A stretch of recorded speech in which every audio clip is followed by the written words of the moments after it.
ओम नमः शिवाय। दोस्तों, आज हम बात करेंगे मन की चंचलता सिद्धि करने का दिखावा हमारी साधना को कैसे सफल नहीं होने देता। हम सभी का मन खेल तमाशों में तुरंत लग जाता है, परंतु साधना उपासना भजन पूजा कीर्तन में शुरू के समय में मन नहीं लगता। मन चंचल बना रहता है, इधर उधर की बातें हमारे मन में आती रहती हैं। कई बार तो उचाहट व घबराहट जैसी हो जाती है, परंतु यह स्थिति कुछ दिन ही रहती है।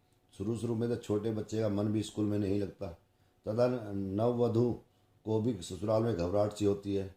लेकिन धीरे धीरे उस बच्चे को भी स्कूल अच्छा लगने लगता है और नववधु का पति गृह में न केवल मन लगने लगता है, बल्कि अब उन्हें अच्छा भी लगने लगता है। ठीक यही स्थिति नए साधक की होती है।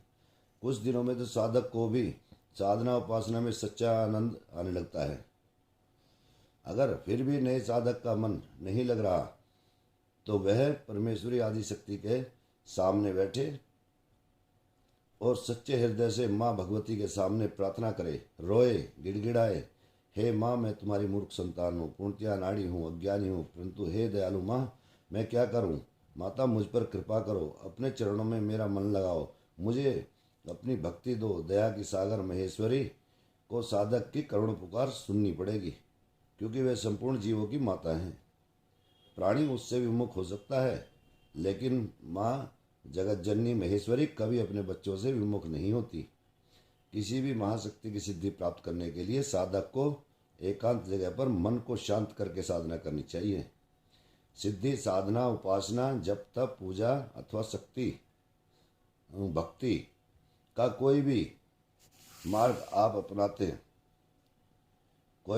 अपनाएं, उसका दिखावा न करें। ऐसा करने से उसका कोई फायदा नहीं होगा और न ही सिद्धि प्राप्त होगी, न ही किए हुए पूजा पाठ का कोई फल मिलता है।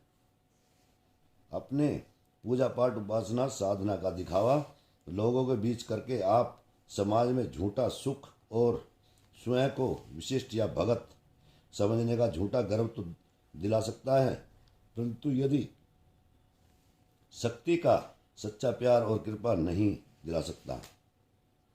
महेश्वरी हमारी माँ है, मैं उनका पुत्र हूँ, फिर माता पुत्र के बीच में अन्य लोगों का क्या काम। इसलिए साधक को चाहिए वह किसी को कुछ न बताए, वह एकांत कमरे में या एकांत स्थान पर ही साधना करे। साधना का दिखावा किस प्रकार कष्टों में डाल देता है साधक को, इसके बहुत उदाहरण हमारे धार्मिक ग्रंथों में मिलते हैं। जैसे भक्त प्रहलाद व भक्त ध्रुव की भक्ति जग जाहिर हो गई थी, सबको पता चल गया था, तो दोनों भक्तों को बचपन से ही कितनी कठोर तपस्या करनी पड़ी, जब जाकर उनको भगवान के दर्शन हुए।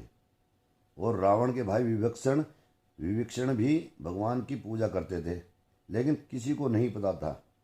विभीषण प्रातःकाल उठते ही चंद क्षणों के लिए भगवान का सुमिरन करता था, परंतु रावण तो क्या, उनकी पत्नी तक को नहीं पता था और ना ही उन्होंने पता चलने दिया। उनकी छुपी हुई भक्ति का ही कमाल था कि भगत ध्रुव व प्रहलाद की उपेक्षा 100वें अंश से भी कम समय तक आराधना करने पर ही न केवल उन्हें भगवान राम के दर्शन व कृपा दोनों प्राप्त हुई, बल्कि इस लोक में लंका का राज्य व परलोक में विष्णु के लोक में वास भी मिला। इसलिए माँ आदिशक्ति भगवती की सिद्धि पाने के लिए, कामनाओं की प्राप्ति के लिए, धन्य धान्य संपत्ति प्रसन्नता पुत्र आदि शांति एवं मोक्ष की प्राप्ति के लिए सिद्धि साधना का कभी प्रदर्शन या दिखावा न करें, तो आप साधना सिद्धि में अवश्य सफलता प्राप्त कर लेंगे। धन्यवाद दोस्तों। अगर हमारे द्वारा दी गई जानकारी आपको अच्छी लगी हो तो वीडियो को लाइक करें तथा चैनल को सब्सक्राइब करें तथा घंटी के निशान को भी दबाएं, जिससे हमारे द्वारा दी गई नई नई जानकारी आप तक सबसे पहले पहुंच सके। मिलते हैं अगली वीडियो में एक नई जानकारी के साथ। तब तक जय महाकाली, जय भोलेनाथ।